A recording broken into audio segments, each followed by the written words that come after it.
គ្រប់ជំរាបសួរពុកម៉ែបងប្អូនទាំងអស់គ្នាជាពិសេសកូនសិស្សទាំងអស់គ្នាខ្ញុំធ្វើវីដេអូនេះមួយដែលបកស្រាយលម្អិតជូនពុកម៉ែបងប្អូនទាំងអស់គ្នានៅដំណើរការនៃការស្រាវជ្រាវនិងសមិទ្ធផលរបស់ខ្ញុំនៅក្នុងវិស័យអប់រំហើយជាស្ពានតំណតជាប់ទៅវិស័យផ្សេងៗផងដែរវាជាបទពិសោធន៍មួយដែលនិយាយត្រង់ៗមានតែភាសាត្រង់ៗទេដែលចាក់ដល់បេះដូងហើយមានតែការចែករំលែកទេដែលជារឿងពិតមួយនៅក្នុងការចូលរួមកសាងប្រទេសជាតិរបស់យើងការលាក់បាំងការបំបិទបំបាំងការបំពួនមានន័យថាចេះធ្វើតែឯងនោះមិនមែនជាការចូលរួមកសាងសង្គមជាតិយើងទេប៉ុន្តែបងប្អូនទាំងអស់គ្នាខ្ញុំចេញពីវិស័យអប់រំហើយបច្ចុប្បន្នគឺជាស្ថាបនិកនៅក្នុងវិទ្យាសាស្ត្រអន្តរជាតិ IK ដែលដំណើរដើរតាំងពីហ៊ុនមានតែម្នាក់ឯងរហូតដល់មាន founder 7នាក់ប៉ុន្តែបងប្អូនទាំងអស់គ្នាខ្ញុំបានឆ្លងកាត់4សម័យកាលហើយនៅក្នុងការធ្វើជាយុទ្ធសាស្ត្រពាណិជ្ជកម្មនេះនៃដំណើរការនៃវិវឌ្ឍនភាពយុទ្ធសាស្ត្រទីផ្សារយុទ្ធសាស្ត្រទីផ្សារបានឆ្លងកាត់4ដំណាក់កាលផ្សេងគ្នានៅក្រោម2010នោះគឺជាយុទ្ធសាស្ត្រទីផ្សារនៃដាក់ដំណើរការ operation លក្ខណៈបុរាណអ្វីៗគឺយើងធ្វើបែបបុរាណការរៀនបែបបុរាណការអង្គុយជាមួយនឹងគ្រូមួយតទល់ឬក៏គ្រូជាមួយនឹងសិស្សហើយការផ្សព្វផ្សាយនោះក៏បុរាណដែរជាការលក្ខណៈដើរចែកกระดาษចែកអីឆ្លងដល់សម័យមួយទៀតនៅក្នុងជុំវិញឡើងមកពី3ឆ្នាំនៅជុំវិញ2010 2011គេហៅសម័យការផ្សព្វផ្សាយនៅក្នុងស្ថានីយ៍មានដូចជាកាសែតទស្សនាវដ្តីទស្សនឹងវិទ្យុជាដើមហើយសម័យកាលទី3គេហៅថាសម័យកាលប្រើ system ដែលវិវឌ្ឍនភាពព័ត៌មានជា IT នឹងចងជា system អញ្ចឹងក្រុមហ៊ុនខ្លះគាត់ប្រើ model system បែបបរទេសក្រុមហ៊ុនខ្លះគាត់ប្រើ model system នៅក្នុងស្រុកដែលសរសេរខ្លួនឯងហើយបកពី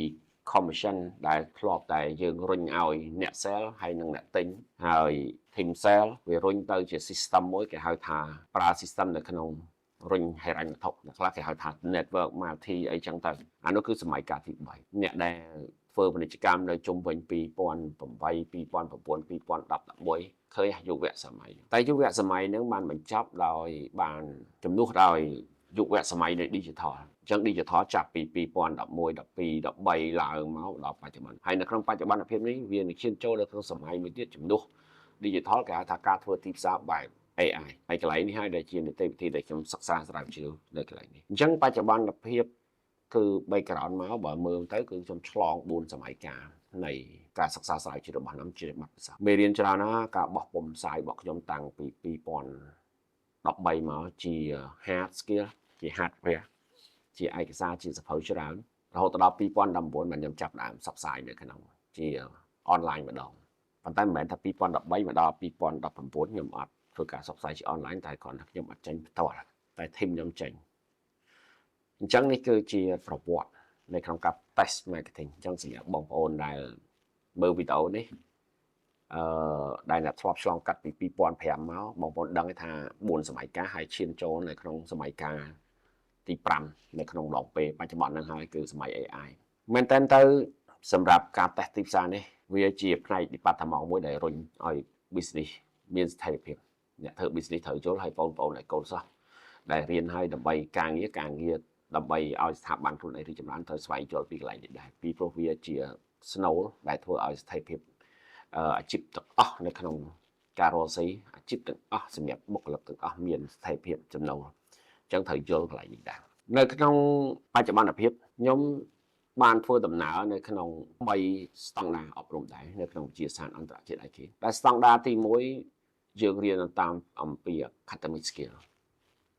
ខ្ញុំសិក្សាអំពី academic skill គឺជាវិជ្ជាជីវៈមួយដែលយើងនិយាយអំពីហៅថាជំនាញទន់ហើយខ្ញុំបានរៀបចំឲ្យវាឡើងមួយកម្រិតទៀតដោយបែងចែកឲ្យមានបន្ទប់ហាត់ការបន្ទប់អីចឹងទៅហើយមានរៀនអគ្គិសនីមានរៀនអីដើម្បីជាម៉ោង lab មួយព័ត៌មានជាក៏ជាម៉ោង lab មួយ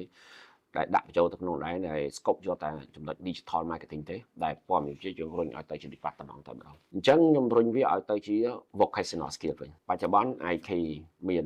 ដើរទៅតាមកម្មវិធីរបស់ TVET ដែរប៉ុន្តែក្រោយដែលខ្ញុំពិចារណានៅចំណុចមួយថាកូនអ្នកមាន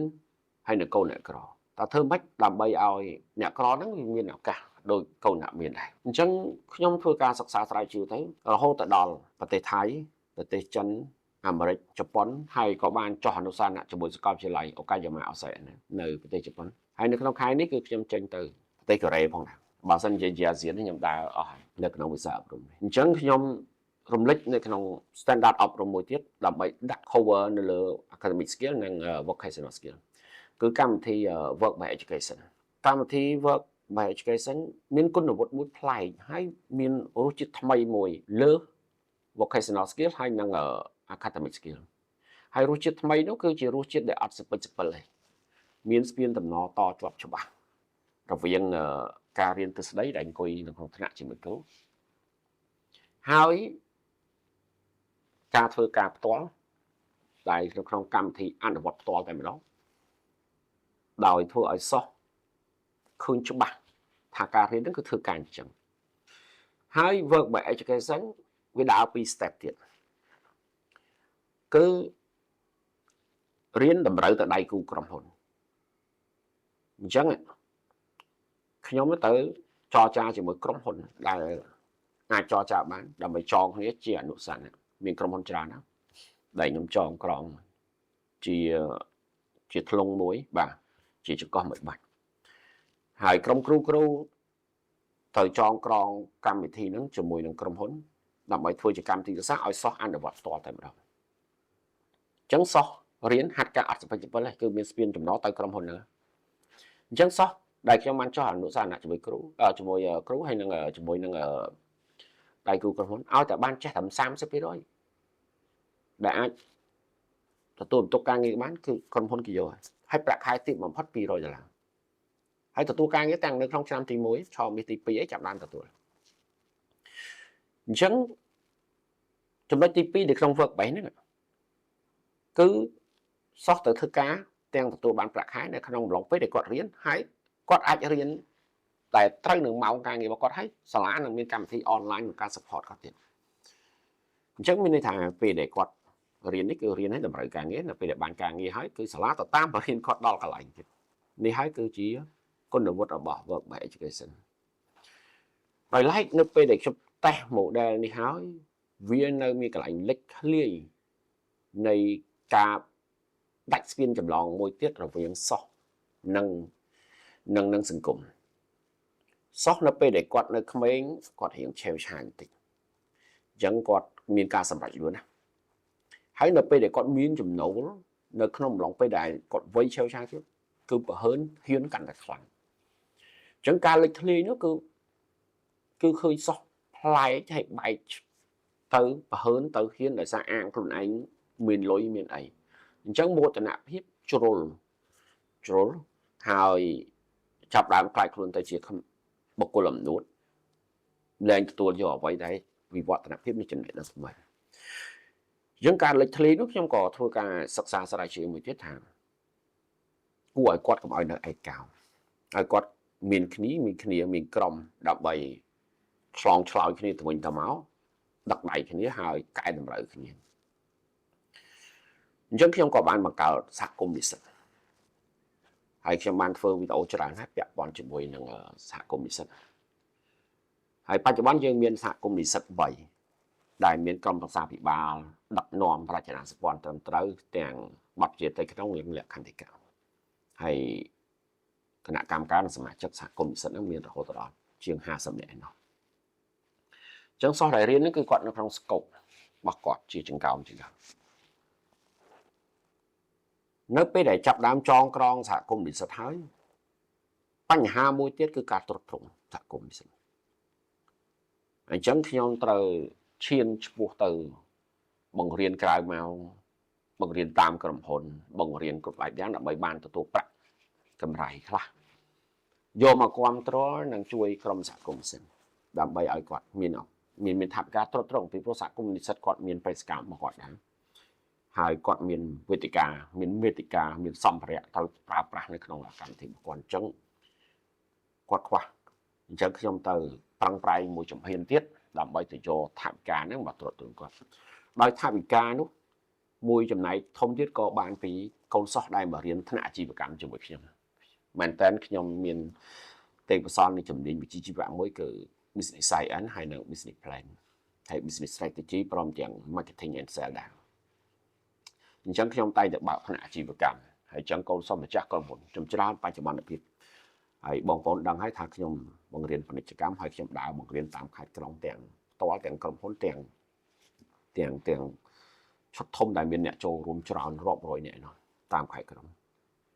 អញ្ចឹងគាត់បានឧបត្ថម្ភជារឿយជាចុងខែដើមខែអញ្ចឹងថាវិការនោះយើងមានការគ្រប់គ្រងនៅក្នុងបញ្ញសប្រជិតរបស់យើងហើយយើងទម្លាក់ជាគោលការណ៍ឲ្យកូនសិស្សនៅក្នុងប្រព័ន្ធមួយគេហៅថា cashback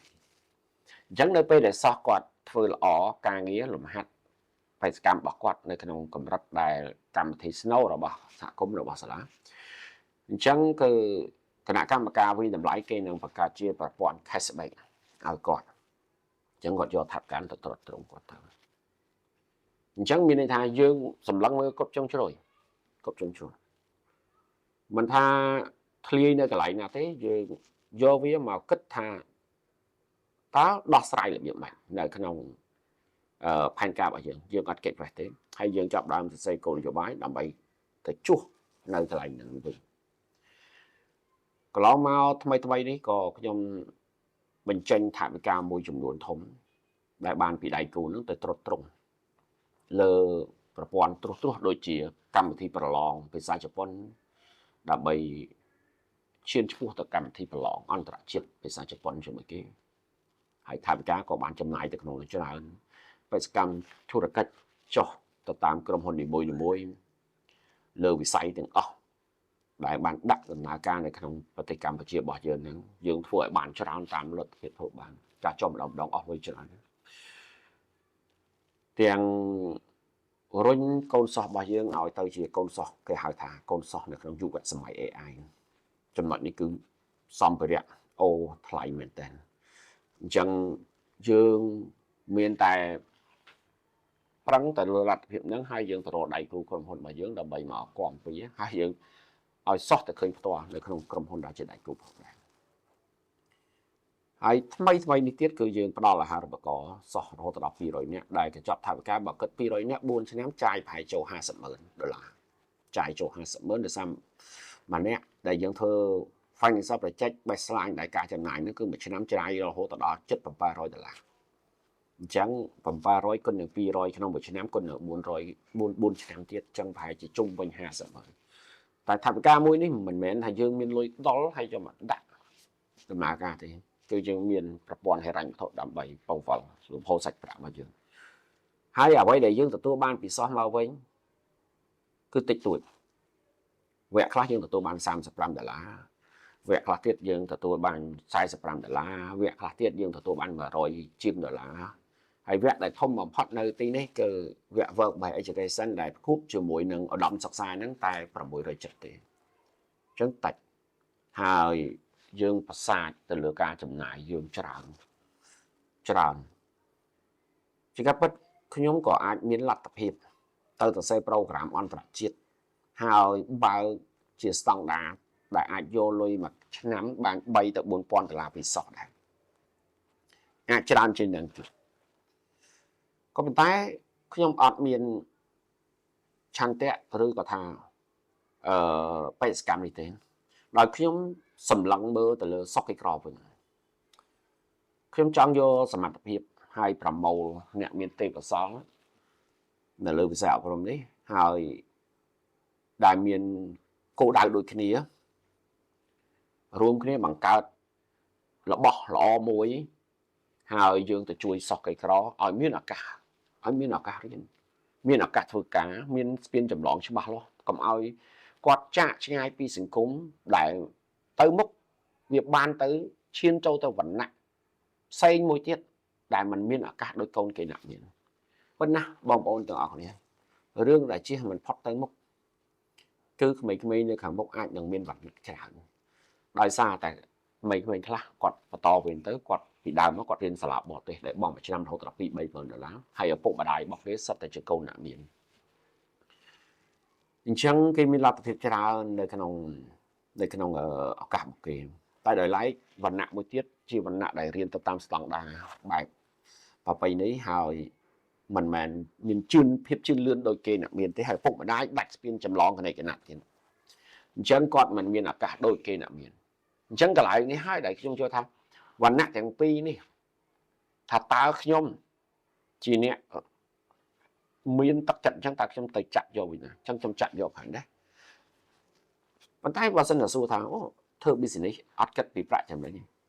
sầm nhập ai khi môi đi nè đã thọ màu riêng tí nè là thọ bằng coi cho mọi cái vật vô cho bạn thay nhóm process với sai môi ní mình mẹn bại chậm này thế tôi charity của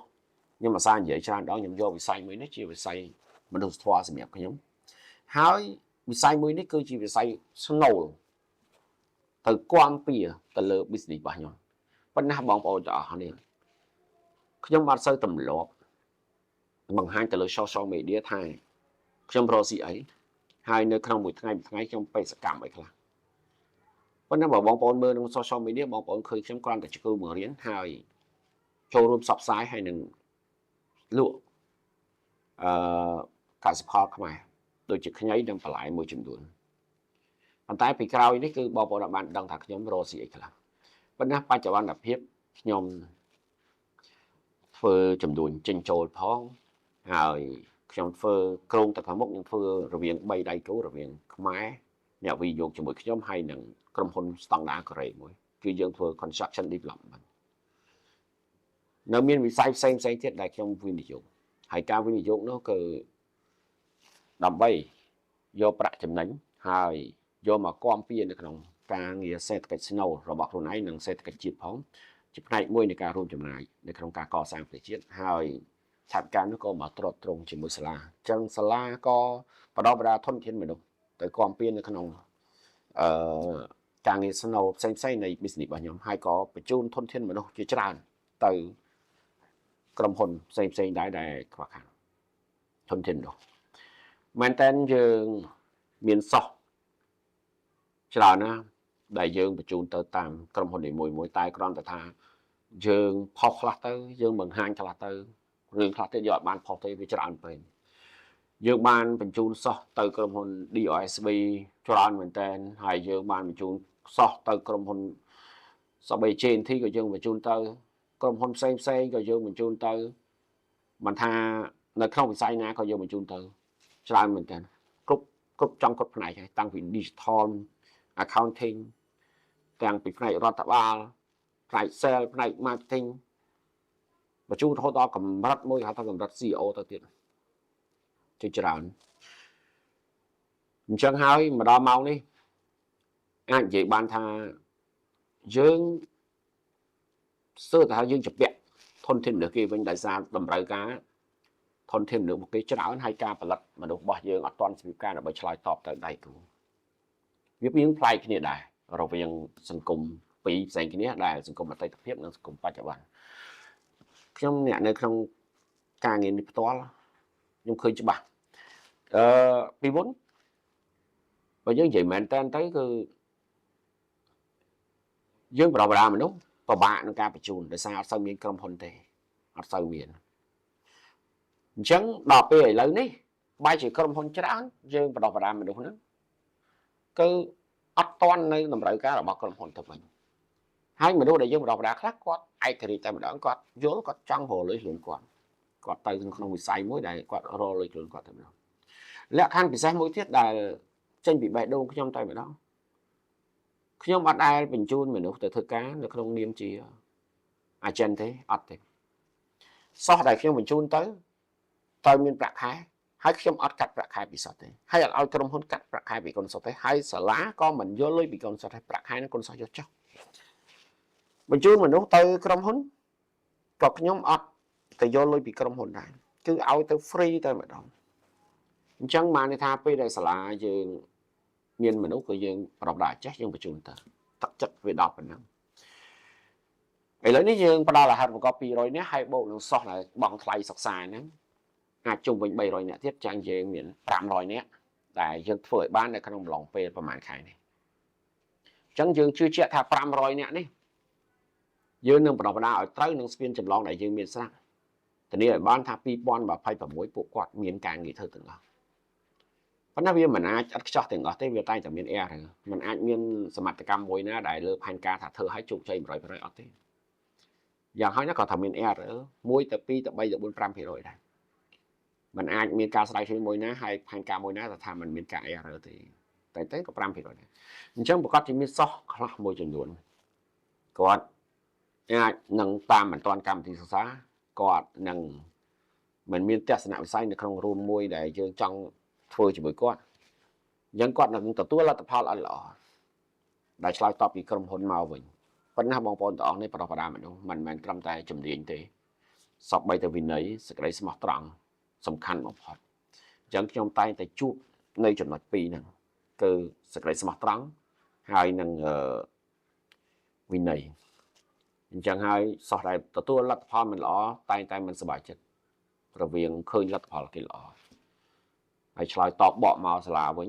បកមកគ្រូវិញតែក្នុងនាមខ្ញុំជាគ្រូក្នុងនាមខ្ញុំជាសាលាទោះបីសោះថាមិនក៏យើងនៅតែញញឹមហើយព្យាយាមបរិញ្ញាសោះទៅវិញដែរបើឲ្យយើងឆ្លើយតបបែប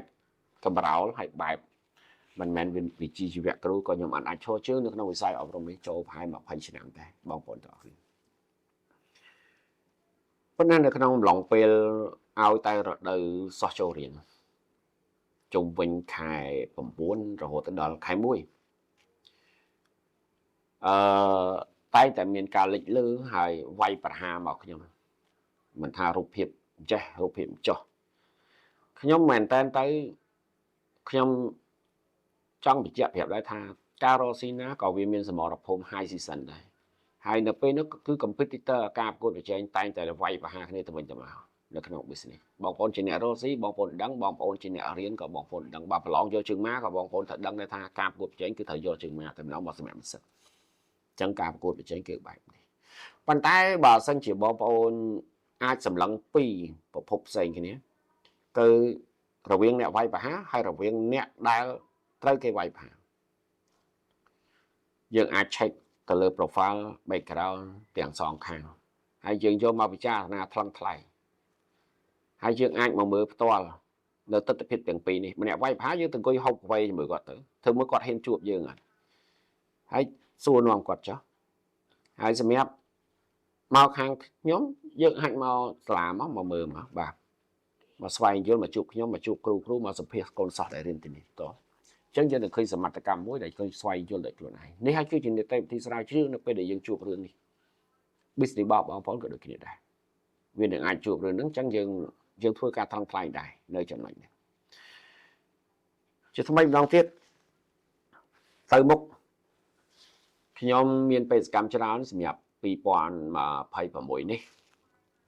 គឺក្នុងអំឡុងពេលខែនេះគឺខ្ញុំមានចរអនុសនាមួយក្នុងការពង្រីកអាជីវកម្មត្រីភាគី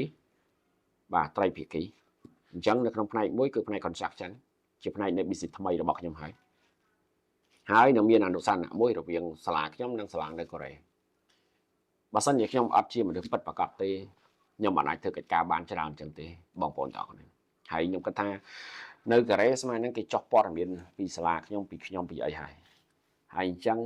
នៅក្នុងអំឡុងពេលខែនេះយើងនឹងឃើញព័ត៌មានជាច្រើនដែលចេញមកគ្រប់ជើងជួយហើយនៅជប៉ុនគេបានចោះពីខ្ញុំរួចហើយមិនអីលាក់បាំងទេបងប្អូនអាចវាយចូល AI គឺបានដែរចូល ChatGPT វាយ Who is Mike Seha in Cambodia ក៏មានការបកស្រាយពីខ្ញុំដែល AI ឆ្លើយឲ្យដែរអញ្ចឹងងាយយល់ងាយតាមដានពីខ្ញុំមែនតើខ្ញុំជាមនុស្សបើកចំហបាទបើកចំហ2026ខ្ញុំនឹងដឹកនាំកូនសិស្សលើសពីរៀនគឺមានន័យថាខ្ញុំនឹងដឹកនាំកូនសិស្សឲ្យត្រូវនឹងវិស័យរបស់គាត់ហើយវិស័យកសិកម្មវិស័យទេសចរវិស័យកម្មន្តសាលវិស័យ construction វិស័យ technology បាទនិងវិស័យ academic skill មួយចំនួនផងដែរมันស្ពេចស្ពិលទេហើយការតាំងចិត្តរបស់យើងខ្ពស់ជាមួយលោកគ្រូអ្នកគ្រូនៅទីនេះហើយទៅមុខទៀតខ្ញុំមានផែនការមួយនៅក្នុងអំឡុងពេលបន្ទាប់ពីមកកូរ៉េគឺខ្ញុំបង្កើតទៅជាសួនឧស្សាហកម្មមួយនៃលើអាជីវកម្មតែម្ដងដែលលើដីតូចទេ4000ម៉ែត្រការ៉េទេដែលនៅទីនោះមានអាជីវកម្មចម្រុះហើយមាន restaurant មាន resort តូចមួយដែលអាចយើង visit បានហើយកន្លែងនោះគឺខ្ញុំធ្វើវាឲ្យទៅជាសម្រាប់កូនសិស្សចុះសិក្សាស្រាវជ្រាវដែលខ្ញុំបានដើរទៅប្រទេសច្រើនគឺខ្ញុំបានឃើញប្រទេសគេមាន digital park មាន business park គេសម្រាប់ឲ្យកូនសិស្សចុះទៅធ្វើសារណាព្រោះសិស្សមែនតើគាត់ពិបាកនឹងការចុះទៅតាមក្រុមហ៊ុនគេនីមួយ ហើយអត់មានវិស័យចម្រុះឲ្យគាត់ចុះអញ្ចឹងយើងធ្វើកន្លែងនឹងមួយលើដី 4000 ម៉ែត្រការ៉េវាមិនធំទេប៉ុន្តែយើងអាចរៀបជាកញ្ចក់ចប់សម្រាប់កូនសិស្ស intern បានហើយចំណាយលុយថវិកាជាមួយដៃគូរបស់យើងអាចចូលជុំវិញ200000ជាងដែរដែលដកដីចោលបាទគាត់តែគាត់ស្រាក់នៅលើហ្នឹងចូល200000ហ្នឹងមិនតិចទេហើយយើងចាប់ដើមកសាងសង់ហើយបាទចាប់ដើមកសាងហើយខ្ញុំនឹងធ្វើវីដេអូបង្ហាញបងប្អូនក្នុងពេលចាប់មើលដែរចេញជារូបភាពហើយនៅមានមួយទៀតដីនៅកំពង់ឆ្នាំងនោះ10ហិកតាដែលយើងធ្វើជាអេកូទេសចរហើយនឹងមានផ្នែកជ្រុងមួយនៃសួនអាជីវកម្មដែរដែលមានក្រុមហ៊ុនដែលជាដៃគូនឹងចូលប្រហែលជា10នៃវិស័យផ្សេងគ្នាអញ្ចឹងបងប្អូនអាចទៅលេងនៅជ្រៀលកន្លែងទឹកផុសហើយអាចឈានចូលនៅ resort របស់ខ្ញុំប៉ុន្តែកសាងហើយអាចនៅជុំវិញ2ឆ្នាំនោះធ្វើជាមួយដៃគូធំមួយហើយការងារទាំងអស់នេះគឺជាការងារដែលខ្ញុំប្រផុសចំណិតតាំងពី2019មកជាមួយនឹងអ្នកមានធនធាន